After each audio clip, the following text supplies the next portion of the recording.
On today's show, a missed opportunity for the Atlanta Hawks in Miami, a close-fought game that they had a chance to win in the final moments, but the Hawks were unable to pull off a mild upset on the road. And with this loss, they now have no chance to get to number 7 overall. The best they can hope in the Eastern Conference is to get to number 8 overall on Sunday with a win, but we'll get into all of that and more coming up on Locked On Hawks podcast. You are Locked On Hawks, your daily Atlanta Hawks podcast, part of the Locked On Podcast Network. Your team every day.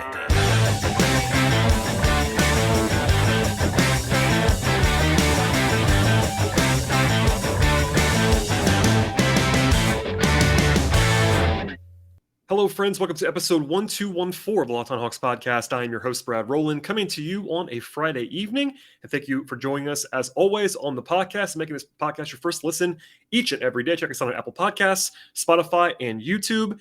And today's show, we'll get into what became a missed opportunity for the Hawks. Obviously, a winnable game if you watch this one on Friday night, as they went to Miami and led at different points along the way. Ended up being a 113-109 loss for Atlanta on the road. They fell to 15-25 in road games this year. And really, it is a loss that punishes them in the standings. We'll get into all the reasons why at the end of the podcast. But in short, the Hawks can no longer have even a chance to get to number 7 overall in the East. They can get to number 8. But the path is more difficult today than it was earlier. So, with this loss, it's certainly a one that hurts them in the standings. At the same time, it's a game that sort of is an excusable loss in some respects, and that the Heat are pretty good and they were playing their guys. But obviously an opportunity in front of the Hawks that were not able to capitalize on it. And in this potential playoff preview, by the way, because the Heat are the number 1 seed in the Eastern Conference, so if the Hawks were getting the playoffs, pretty good chance they're playing the Heat at some point along the way. So sort of a look forward at that. But regardless, the Hawks now lost 2 of their last 3 and their last 2 on the road with this loss. And really, it was back and forth most of the way. Trae Young had a big night, including an explosion late in the first half, put the Hawks in front.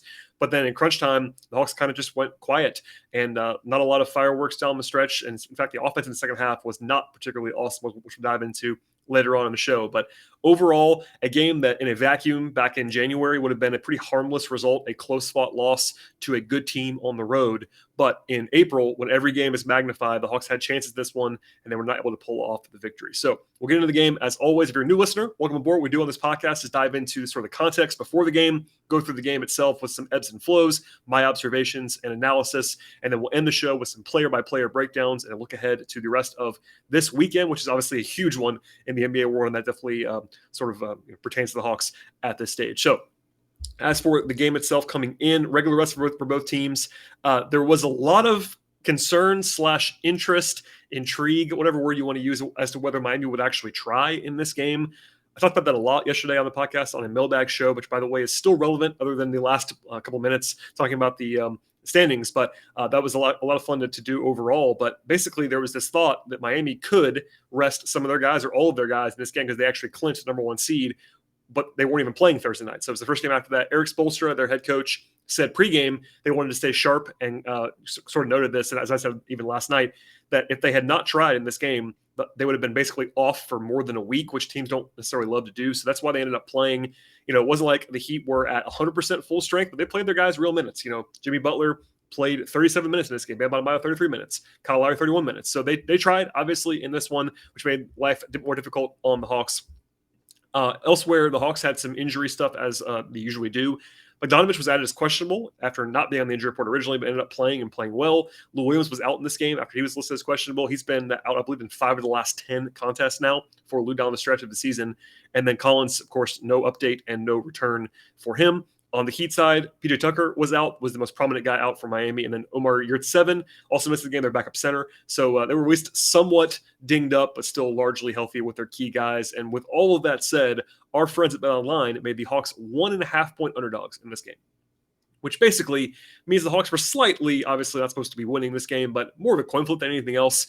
And that made sense. We weren't sure if Miami was going to press on the entire way. There was a chance they might pull off in the second half with Butler and minutes and all that stuff. But if you kind of knew this going in, they were going to actually try from wire to wire. I think Miami would have been a little bit bigger favorite in this one. But alas, that is the context of this game. As for the game itself, it was really, really close fought the entire way. In fact, the way to illustrate that the best is that neither team led by more than 7 points in the entire game. The Hawks led by 7 at one point. Miami led by 5 at one point. That was largely on either side. So it was essentially competitive or I would say very competitive, the entire game. And the Hawks actually had their big lead early. They were 8-3 out of the outset. And Capela was awesome at the outset. He had 6 points, 3 rebounds in the first 90 seconds or so. Rotationally, it was sort of similar stuff, but Miami did have their sort of counterpunch right away with a 7-0 run. Both teams, though, kind of started slowly on offense, missing a bunch of contested shots, but still, a lot of intensity, I would say, in this game. I'm not sure it was like a full-on playoff atmosphere in Miami, but certainly close to it in terms of how hard teams were playing. Defensively, sort of the stakes of it all. Obviously, Miami had nothing to play for, but they always are sort of a grinded out team, and the Hawks had a lot to play for, so they were definitely giving it all in this game. The one minor change in the rotation when compared to Wednesday's game, and by the way, we talked about this a lot last night on the show as well, is that I wasn't sure if Nate was going to go back to 9 guys in this game if Lou did not play. But he did. It was actually Bogdanovich and Wright and Okongwu as always. And then TLC played in both halves. He wasn't like he didn't play a ton of minutes. Played the team low 15 minutes in this game. Wasn't a huge factor, but certainly got out there. And that was notable to me that they were sort of expanding back the rotation after it had gone down to 8 on Wednesday. On top of Capela dominating in the early going, the Hawks were forcing turnovers in the entire game. Miami's worst trait in offense this year. And they had some offensive issues, to be sure, but they do not take care of the ball at all. In fact, they were bottom 5 in the league coming in ball security, turnovers per game. And they had 6 turnovers in the first 9 minutes, including 5 live ball steals. That definitely helped the Hawks fuel their offense in the early going. Trae had a pretty under-the-radar shot that I wanted to at least note. It was kind of a double pump. Like he was trying to almost draw a foul and then ended up not getting that call, but double pumped and made like a 10-footer in the final minute of the first quarter. It didn't get a lot of attention, but it was kind of a crazy, superstar level shot. But then Miami answered with a buzzer beating 3 at the end of the quarter to put the Hawks down by 2. And really, the first quarter was a slugfest of sorts. Not in that the teams were playing poorly, but they just weren't making a lot of shots. It's 24-22 at the end of the first. The Hawks scored less than a point per possession in that first quarter because they were 0 of 8 from 3 at the outset. Only 4 assists, I should say, in that first quarter. In the second quarter, they went to Gallinari plus bench when Trae left the floor. And actually, I thought it was pretty good offensively in terms of matchups for the bench in this game without Trae, because Miami was using a bench unit that had both of Hero and Robinson on the floor. Those guys are good offensive players, but not good defensive players at all. So that kind of left the door open for the Hawks to score effectively with the bench unit on the floor. I thought the Hawks got a pretty unfriendly whistle in the second quarter of this game. A couple of pretty soft calls on Miami to get them to the free throw line. Also, Tyler Hero had a good game. He had a couple of big shots in that second quarter for Miami. But Bogey got going. He had 8 points in the first 4 minutes of the second quarter. He had 15 points in his first 9 minutes overall. And that was huge to keep the offense going without Trae on the floor. They brought Trae back in actually earlier than usual in the second quarter and later than usual in the fourth, which was kind of a strange thing. He played a lot of minutes in the first half, 19 before halftime, but then actually sat for a while, which we'll come back to in the fourth quarter. The Hawks, though, had a nice run middle of the second quarter to take the lead again at 9-2. Got the bonus pretty quickly. Miami, though, pushed back, but the big headliner of the first half overall, as I mentioned before, was Trae Young going nuts at the end of the second quarter. Trae had 10 points in the final 1 minute and 38 seconds of the first half. And to cap that off, what the play-by-play track is a 38-foot three-pointer, which was an absolute bomb. And at halftime, Trae had 23 points on 12 shooting possessions. So he was averaging almost 2 points per shot in the first half, which is obviously off the charts ridiculous. He did slow down after halftime, wasn't quite as good, had some pretty high-profile mistakes late, a couple bad turnovers that I thought were at least worth pointing out. But in that first half, he was flat-out brilliant and obviously was good on the whole.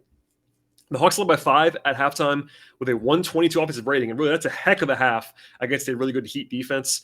Bogey had 15 points before halftime. Capela had a double-double with 13 and 10. So the three of those guys combined had, I believe it was 51 points before halftime, plus the rebounding and defense of Capela. The Hawks shot well from the floor, but only 4-16 from 3. In fact, the non-Trae Hawks before halftime were 1 of 11 from 3, which was certainly one of their Achilles heels in this game, was just not making a bunch of shots, especially once Trae cooled off. The Hawks did not shoot well from three-point range, and that definitely bit them in this one. Also a weird half, they only had 7 assists and 7 turnovers. Usually the Hawks are in the top 10 in assists and number 1 in turnovers, and this was not that kind of game for Atlanta. But defensively in the first half was actually quite good. I thought Capela was dominant at times, and the Heat did shoot well, but only 2 offensive rebounds and 8 turnovers before halftime for Miami. So plenty of positives to get into on that end of the floor. But obviously, we'll get into the back and forth of this game. I sort of teased it earlier with the fact that this game was always close the entire way. We'll have the entire second half breakdown, as well as some player evaluations and a look at the weekend, which is going to be, again, very, very interesting stuff over the weekend for the Hawks and the rest of the NBA. But first, a word from our sponsors on the podcast. The Masters is underway this week. I'm actually in the Southeast, and of course, it's a huge deal down here with national interest as well as international interest. And I absolutely love the Masters. Someone who grew up in Georgia, and it's been part of my life for a long time. With that in mind, BetOnline.net is the number one spot for all of your sports betting needs and your sports information this year and every year, from all the latest odds, contests, futures, player props, exotics, and much more. BetOnline remains the best spot for all of the latest developments in sports, as well as podcasts and reviews for all the leagues this season. Of course, not just golf or basketball on this podcast. Obviously, it always is about basketball, but on BetOnline, it's about all kinds of stuff beyond those things. And in fact, BetOnline is the source for all sports wagering information and everything that you possibly have, including live betting and your favorite casino games. BetOnline also has other sports, including baseball and tennis, auto racing, horse racing, hockey, MMA, boxing, cricket, soccer, entertainment bets, and much more. And futures markets are always open. Baseball is, of course, underway now. Football is coming very soon. The NBA playoffs are now approaching in earnest, so lots of value to be had in the futures market. I have the website right now, betonline.net, on your computer or your mobile device to learn more about all the trends and the action in the sports world. One more time, that's betonline.net. BetOnline, where the game starts. All right, we'll dive in now to the third quarter of this one, and Trae Young scored on the first possession of the game after halftime, which gave him 12 straight points for the Hawks, getting back to the first half. Obviously, that was a heck of a stretch after I talked about how good he was late in the first half. But Hunter got his fourth foul with about 10 minutes left in the third quarter, and I thought he really struggled in this game overall. I got some feedback that I've been picking on Hunter a lot, which is, probably the case, but he's been really bad recently. I know he actually had a good plus-minus in this game, but if you watched, he was not particularly good on offense. Defensively, there's nice moments from him. I'll say that.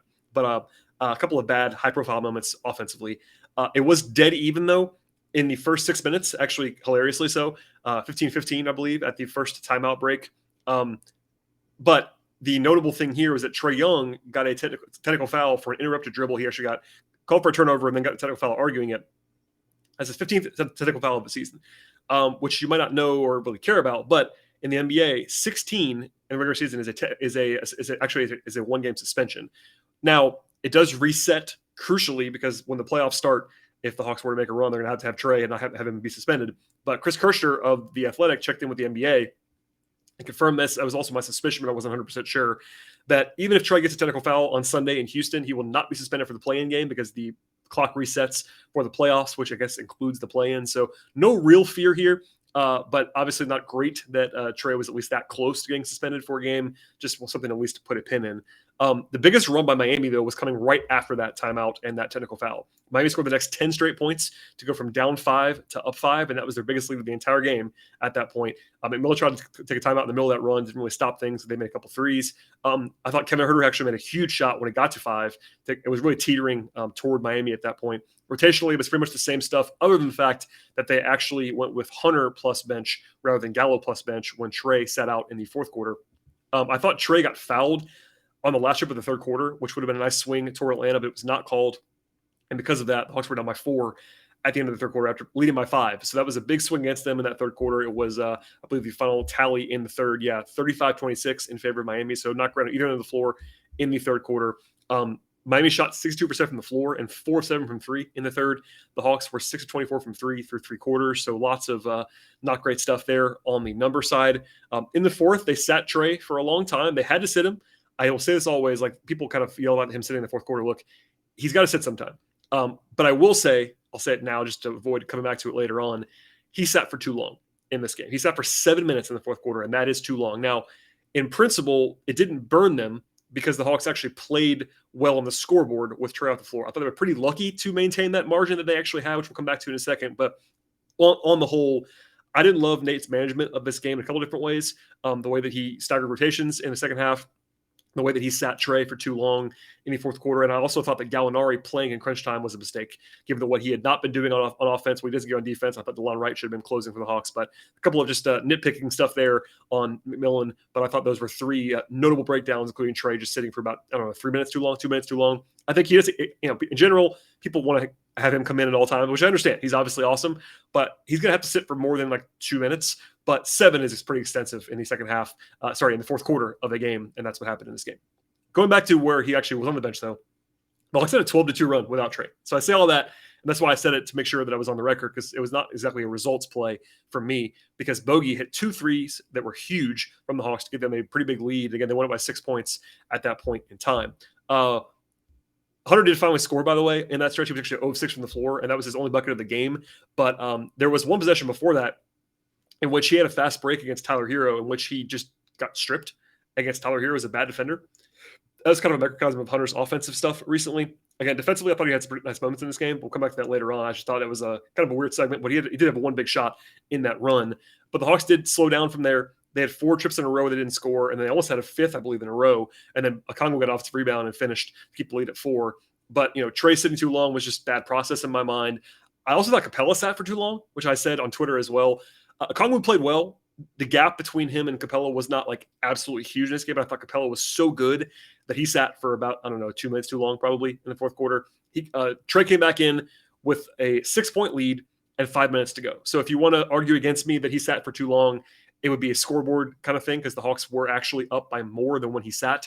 I do get that. Miami, though, was just turning them all over like crazy in the fourth quarter. They had 5 turnovers in the first 7 minutes without Trae on the floor and 6 points. So that was a lot of that, to be honest. But he got within 2 pretty quickly. Trae, though, hit a big shot over Max Strus. That was pretty nice to see. And then Kyle Lowry answered. But as far as the play-by-play is concerned down the stretch, Trae tried another one after that, after he got some confidence against Max Strus, but it took a pretty bad one, kind of a forced, let's just say a not good shot, going to his right and missed it pretty badly. And then Butler went right through Gallinari, and that's a matchup that Gallo just can't win. Fortunately, Butler missed a free throw out of those 2, but again, I don't know why Gallo's out there at that point in time. And then they immediately turned it over. The Hawks did on a pass that could have been caught by Capela. I will say that it wasn't only Trae who was credited with the timeout. Sorry, with the turnover. I think that Capela could have caught it.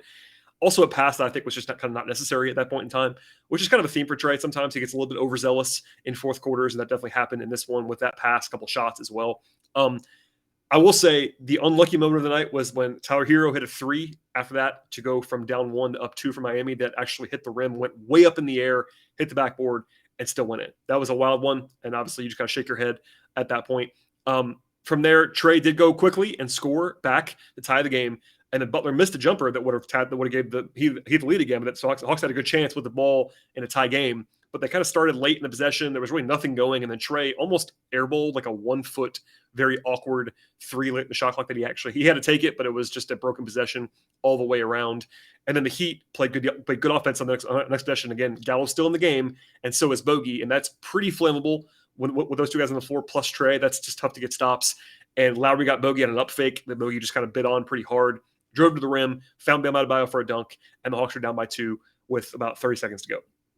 After timeout, just for the record, again, I thought Gallo just played for way too long.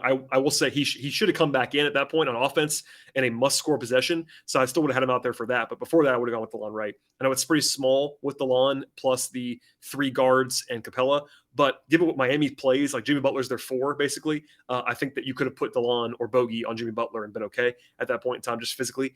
Regardless, Trae drives after the timeout, finds Gallo for a 3 for the lead, and he misses it. It was a decent look. It wasn't a perfect look. I think when you take into account that you're on the road in that spot, I'm definitely okay getting a pretty good 3-point look from a good shooter. So the process was not too bad for me. He just missed it. That happens sometimes. They had to foul, and of course they fouled Tyler Hero, who's a great free throw shooter. He makes both, and the game is basically over from there. So I thought the Hawks did not play well down the stretch. In fact, McMillan in his post-game press conference talked about the last 5 minutes or so. He highlighted as the Hawks not getting what they wanted to. I thought Trae, after a really good night overall, did not play well down the stretch. I thought they were not in great stuff either. And then, of course, just some missed shots sprinkled in. So kind of a perfect storm. I believe that, if you look at the play-by-play, the entire fourth quarter was very low scoring. So it didn't stand out too much. But, before the scramble mode kind of stuff, I think the Hawks only had 2 points in the last 3:15 of the game and only 4 points in the last 4.5 minutes of the game, which is not devastatingly bad. But if you go back even further than that, they only had, I believe, 6 points in the last 6 minutes. It wasn't like they were scoring at a super high level down the stretch, and that burned them in this spot. As for the takeaways from this game in terms of the stats and the overall sort of team stuff, offensively, the Hawks were not very good overall by their standards. A 112 offensive rating is actually pretty good on the road in Miami for anybody else, but the Hawks are obviously really good on offense. But after halftime, it's pretty bad. They scored 48 points second half, well below average in efficiency overall. They were 2 of 10 from 3 and no free throw attempts in the fourth quarter, which may be some officiating stuff too, but still not very aggressive getting to the rim. And they turned it over 8 times in the second half. The Hawks only averaged 12 for a full game, which is tells you all you need to know. In fact, they had 15 in the game. That's more than normal, and only 17 assists. That's a very bad ratio. Lots of one-on-one stuff from the Hawks in this game. They shot it pretty well from 2, but only 8 of 34 on threes. And the combination of bad three-point shooting, not very many assists, and a lot of turnovers for the Hawks, that's a bad ratio. Even with a good offensive rebounding game, that was not quite enough to push them over the top on offense. Defensively, I thought they were pretty good in the fourth quarter, honestly. I thought Capela was really good when he came in. I thought Congo played well when he was playing in the fourth quarter. Gallo and Bogey had some moments, to be sure. But the middle of the game was pretty bad for Atlanta. I believe they allowed 67 points in the middle quarters. That's not what you want to see. I guess a Heat offense that's okay, but not great by any means. They held Miami to only 20 assists and 17 turnovers. That's a really good ratio, and they did well on the glass. But Miami shot the heck out of the ball. They shot 63% from 2 and 42% from 3. That's tough to overcome. They had a 67% true shooting mark in this game, and that is just hard to win on the road against a good team when you can't get stops, and that was the case in this one. So zooming out a little bit before we get to the player evaluations, again, I said it before, but I'll say it one more time. If this game happens in the exact same fashion, Hawks lose by 4 points back in February or back in January or in November or whatever, I would have come on the podcast and said, look, it's a reasonable loss. I mean, it's not like you want to lose ever, but losing by 4 points on the road to Miami is not like this scarlet letter kind of loss. It's just that they had chances to win it, and they also, more importantly, needed to win it for the standings because it's a pretty big swing. You know, the Hawks cannot get to 7 now, and we'll get into that later on specifically. But just the punishment of the loss does make it sting a little bit more. And of course, they'll be favored on Sunday, which we'll get into later on. But certainly a game in which they will be licking their wounds for probably the next day or so after losing this one. So before we get to the player evaluations and the end of the podcast with some look ahead to the weekend, a word from our sponsors on the podcast.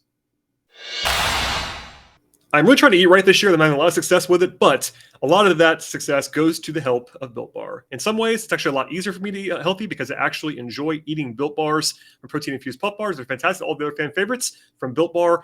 Each and every bar has 100% real chocolate on the outside, which makes a huge difference both in taste and texture, and they all taste fantastic. On top of the taste, Built Bar is low calorie and high protein. You can easily replace your candy bars with Built Bars this year, both to replace that taste and that sweetness, and also to improve your overall nutrition. Built.com has all the nutrition information that you could possibly want. And honestly, I'd be blown away by it all because Built Bars, at least most of them, have 4 grams of sugar, 4 net carbs, and 17 grams of protein with a very low calorie count. Built Bar also has long-time flavors like coconut almond and others, and new flavors are coming all the time. Plus, all of them are delicious. I can say that from experience, having tried them all. They're all fantastic. And the best way to check out Built Bar is to go to Built.com. Use the promo code LOCK15 when you get there. If you do that, 15% off on your order with Built Bar. That's Built.com. Check it all out. 15% off if you use the promo code LOCK15. Promo code LOCK15, 15% off at Built.com. All right, we'll dive in now to the player evaluations. And the bench was kind of hit and miss. It wasn't bad, nor was it fantastic in this game. TLC was quiet, only took 2 shots, missed 2 threes. They were decent looks, just didn't make them. Had a rebound and assist, played good defense, I thought, overall, but didn't score. As I said on last night's podcast, if you want to go back and listen to that, I definitely recommend it. If it's up to me, in a one-game scenario, I play 8 guys, and it's the 8 guys that played plus TLC. I would not play TLC in a one-game scenario. I don't mind that as much as everybody else does. I think TLC is okay generally, but I think if it was up to me, I would have played 8 guys in this game. I'm not sure if I would have swung the result, but I would have trimmed it down, and it was basically a must-win for Atlanta, and I would do the same in the playoffs or in the play-in next week if I had to choose. From there, DeLon Wright did DeLon Wright stuff, 2 points, 2 steals, had an assist, 2 rebounds. Wasn't like he had a huge offensive game. I understand that, but defensively, he is just far and away their best guy on the perimeter right now. That's just noteworthy. Just the chaos that he does, the soundness, ball movement, etc. I thought he played well in the game, and I would have liked to see him play more in the second half. Okongwu, I thought was pretty good actually. 6 points, 7 rebounds, 2 assists, and a steal. I thought Capela should have played a little bit more than he did, but that's not because of Okongwu. I thought Okongwu played well. It's just that Capela was that good. Not that Okongwu was bad. I thought he played well on both ends of the floor. And then Bogey had a good game. He was better in the first half than the second, but still 25 points on 21 shot attempts. Overall, it was 8 of 18 from the floor, 3 of 8 from 3, and a perfect 6 at the free throw line. 7 rebounds as well, 2 assists, 2 steals. He was active. I thought he played extremely well. And a couple of huge ones in the fourth quarter when Trae was off the floor, kept the Hawks in a driver's seat. And I thought he was a general plus in 36 minutes. To the starters, the one guy who struggled badly was Hunter, as I said before. It's kind of funny that he was the best plus minus on the team. It tells you that's not always the perfect stat, because I thought if you watch this game, and you certainly saw my mentions, people were very, very done with Hunter by the end of it. On the positive side, defensively, I thought he was pretty good in the second half in particular. But offensively, a couple of just really bad finishing attempts, the one bad turnover in transition, 3 turnovers overall, no assists. 1 rebound is just kind of indefensibly bad for someone his size, playing a lot of 4. All the same stuff we've been saying for a while. In the last 3 or 4 games, He's had a couple of really bad stinkers. Now, it's not all that. I think he's actually scored in double figures a bunch of times in the last 20 games or so. But dating back to the Cleveland game, he was really bad against Cleveland last week. He played okay against Brooklyn, I thought, and did some nice stuff against Toronto. But he was terrible against Washington. He was terrible tonight, and we'll see how he plays on Sunday. But it's kind of not been a great close to the season for DeAndre overall. I thought Gallo was not very good either. 7 points, 2 rebounds on 9 shot attempts. Just didn't have it on offense, and we've said a lot this season and beyond. If he's not making shots, it's tough to play Gallo a ton, and they needed to play him, but he played too much in the fourth quarter for my liking. I thought Herter was really good. 15 points, 3 assists, 3 steals, 7 rebounds is good to see from Herter. He made 5 of 7 on twos, which is good to see him being aggressive. 1 of 4 on threes, kind of contributing to the problem overall, with the Hawks being 8 of 34 for the game as a team. But I thought he played well. Just didn't shoot it extremely well from 3, but made other things happen and was a general plus. Capela, I thought, was awesome. 17 points, 14 rebounds for Clint in the game. Probably better in the first half than the second half, if you're being objective, as was Trae, to be fair. But I thought Capela was really good defensively. He's been playing his butt off for a while, and that's been clear. And then Trae Young, 35 points, 8 assists, did have 7 turnovers. And I think that was an instance where I thought Trae did not take care of the ball very well in the second half of this game. In general, and I saw this comment actually on the YouTube channel. If you, again, one more time, subscribe to the YouTube channel. But people are talking about Trae being in the top 3 or 4 in the league in turnovers this year. I don't really mind that. I think Trae Young is a high volume player and a high usage player, and that's going to lead to turnovers, and he's an ambitious passer, all that stuff. Also, if you look at the turnover leaderboard, quote unquote, for the season, you will see that like 12 of the top 15 guys in the league are stars. It's like Trae and Luka and Jokic and Karl Anthony Towns. There's all kinds of top tier players. James Harden's on that list, etc. So I don't really care about that. Russell Westbrook's number 1. That's a lot of bad. But I think Trae's turnover is not really a problem. But I will say, in the fourth quarter, crunch time this game, he was not particularly his best. He had a couple of bad shot attempts, a couple of bad settles, a couple of bad passes, etc. He still made some nice plays, and overall he was good. It's just that in the fourth quarter, when he doesn't have it, this has been a criticism that I've had for a while, not necessarily of Trae, but the way the team is built and operates in fourth quarters is that if he's not good, which he usually is, I want to be clear, he usually is, but if he's not absolutely cooking in the fourth quarter in crunch time against a good defense, plan B and plan C are not always great, and that's what happened down the stretch of this game. Okay, from here, we'll close up the game itself and look ahead to the standings because it was a busy night around the Hawks in the standings. With this loss, the Hawks are 42-39. Like I said in the last podcast, they clinched a winning record for the season. They can get to 42-40 if they lose, 43-39 if they win on Sunday. Brooklyn beat Cleveland. That was a big result for all parties involved, and the Nets and Cavs are now 43-38 combined. They're tied in that record. Charlotte won by 1 million on the road in Chicago. Chicago's been playing terrible, by the way. Anyway, the Hornets are tied with the Hawks now at 42-39 for 9th place in the East, and the Hawks have the tiebreaker right now with Charlotte. So after a travel day on Saturday, the Hawks close up shop on Sunday in Houston, a 3:30 p.m. Eastern time game, 2:30 local in the Central Time Zone.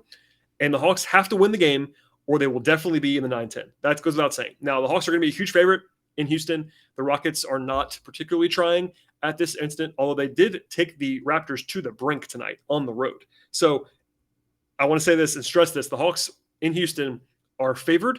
It would be a terrible loss if they were to lose, but it is not.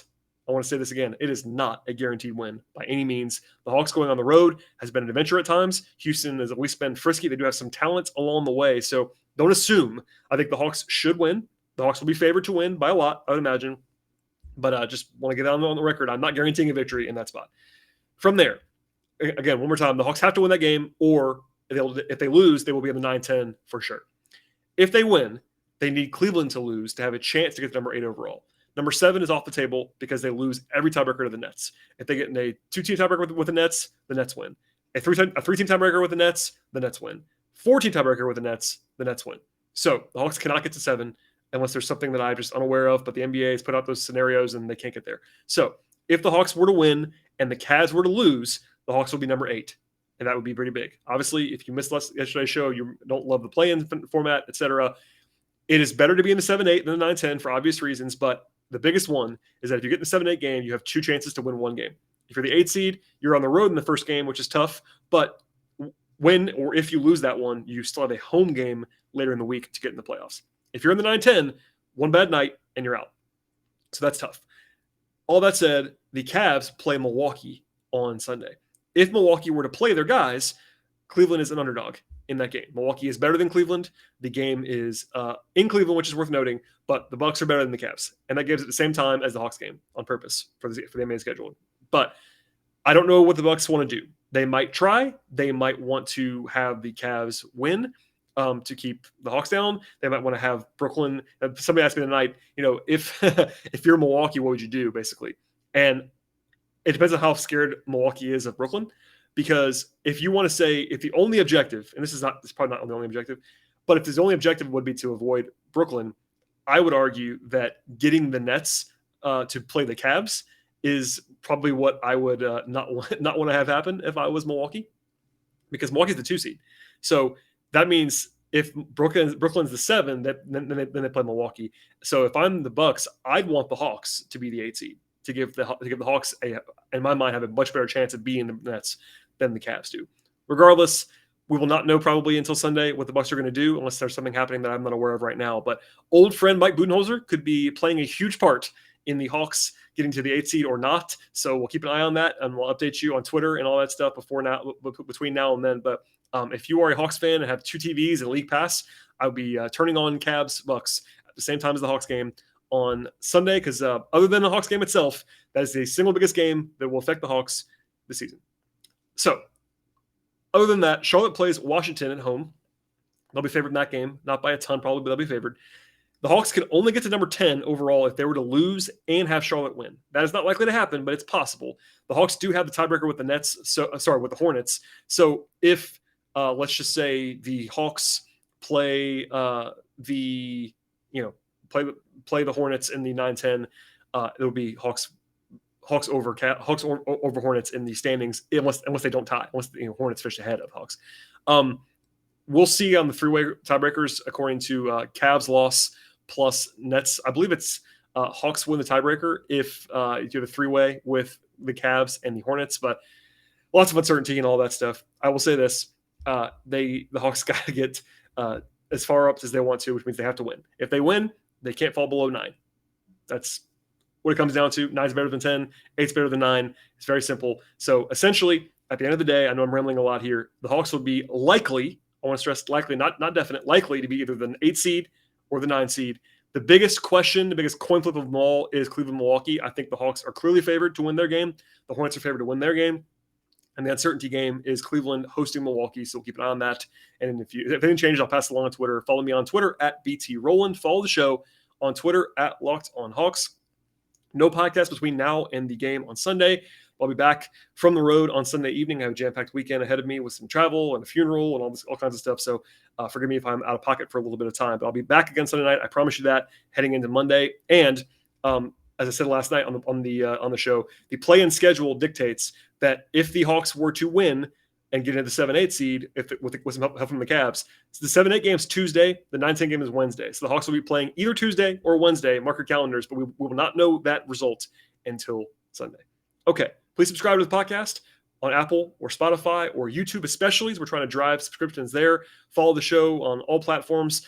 Please leave ratings and reviews, and also take a second. If you have a Hawks fan in your life that might enjoy this podcast, please share it with them. If they don't like it, that's okay, but give them a chance to like it if they might jump on the bandwagon. Really, really appreciate all of your support and your listening and your watching and all that fun stuff. Enjoy your weekend. We'll see you again after the game on Sunday.